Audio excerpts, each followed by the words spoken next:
if you're like me and you're done losing against these Katarina's abusers, then I have a good news for you. In my Discord, we crafted a one comp that cannot lose a single fight against Katarina. Shout out to Kurisu by bringing this idea, and after some build adaptation, I created a monster. Just in order for you to realize how unbeatable this comp is, I'm showing you a late game fight against a Katarina Reroll. As you can see, Trundle is completely unbothered and kills the assassins one by one, or rather 2 by 2 with the Runan's Hurricane. Katarina can dance as much as she wants, but she will eventually only scratch Trundle a little before getting slapped like a mosquito. She didn't even stand a chance. You have probably heard about Trundle Reroll before and maybe you already played it, but for this specific meta, the win conditions have changed a little bit. This meta heavily relies on critical damage and people are mostly keeping their swords and bows to make Infinity Edge or Last Whisper instead of Giant Slayer. This gives more room to play bruisers, which are less desired right now since Urgot is not as strong as it was before. This is why your main conditions are to stack as much HP as possible with bruisers and relevant 3-star units such as Trundle obviously, as well as Zac, Lissandra. Both deal a great amount of damage through the backline access and great support with their CC. The other win condition is a bit more specific to this meta, because it's about Bramble Vest. This single item reduces damage from all the assassins by at least 50%.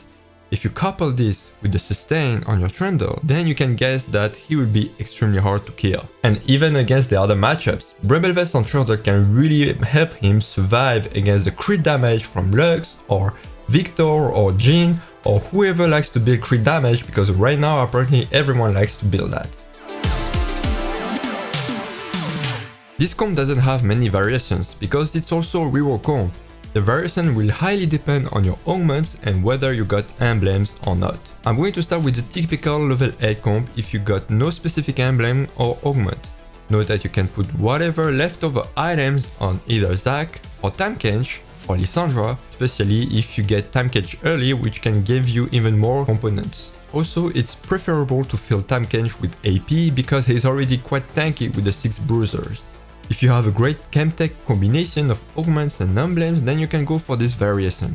Instant Injection is probably the most broken augment if you play this variation, because it gives a huge amount of attack speed, 50% to be more precise, at the beginning of the fight. Chemtech already provides sustain on Trundle, so it's preferable to trade the Bloodthirster for the emblem. And finally, with the Socialite you can build something like this as well. Though I don't think this is an optimal build, but if the Spotlight is great, and if you got a Lucky Galio at level 7, then know that this is possible, and you can also use this if you have an augment that grants you Socialite.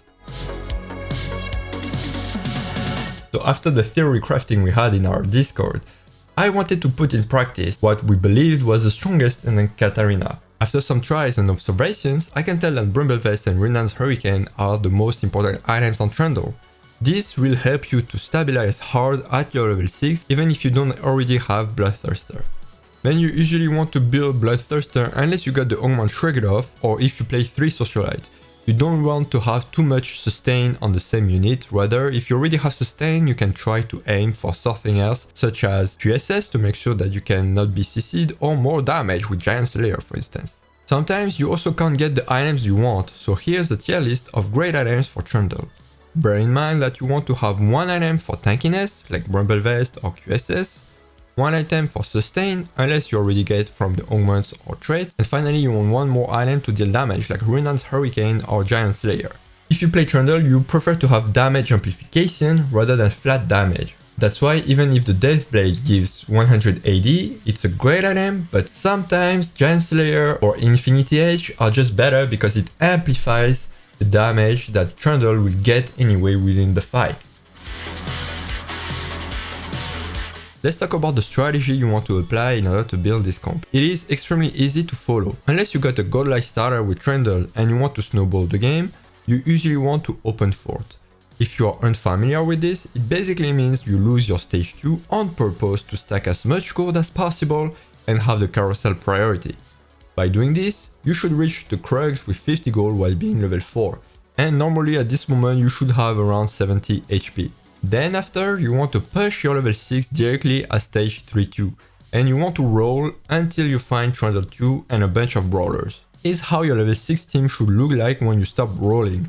The more 2-star units, the better, but don't roll too much and down to 0 gold. Then during your stage 3, after stabilizing at stage 3-2, you basically want to rebuild your econ at 50 gold and start slow rolling. It means that every turn you will just keep your gold above 50 gold and use the gold you just generated to find your Trundle 3, because level 6 is the best level to find your 2-cost units. Once you get your Trundle 3, it's time to push your level 7. Unless you got Trundle 3 too late, you should be able to win streak very hard the moment you hit Trundle 3. Once you reach level 7, you have to stay at this level until you find Zac 2 and Listener 2. These are important in order to stabilize your board. Then you can decide to push level 8 if you are contested on Zac and Lissandra, meaning that you have low chance to find them 3 stars, or if you have a good amount of health. But if you are in the danger zone, meaning that you are kinda close to lose, then you have to stay level 7 and pray to get your other 3-star units. Why is it better to actually find Zac 3 and Lissandra 3 at level 8 rather than level 7? Even though the odds are the same and it costs much more gold to reach level 8, you have the chance to get the time canch and any kind of very great late game units that increases the quality of your shop. While Trundle Reroll absolutely demolishes all the assassin comps, there are still some matchups which can be difficult to deal with. Jhin is a unit who has the potential to one-shot your Trundle, even if he has Bramble Vest.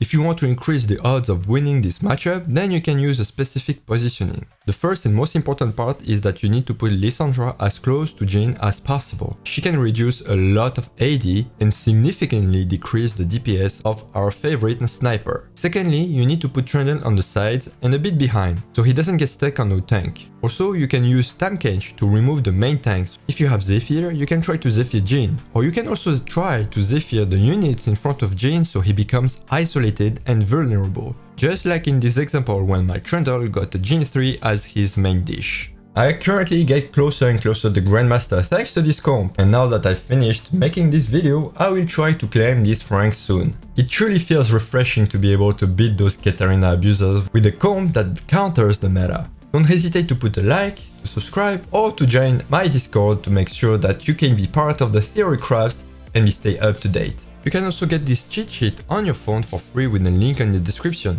With that being said, let's bonk all the Katarinas and climb to the top of the ladder.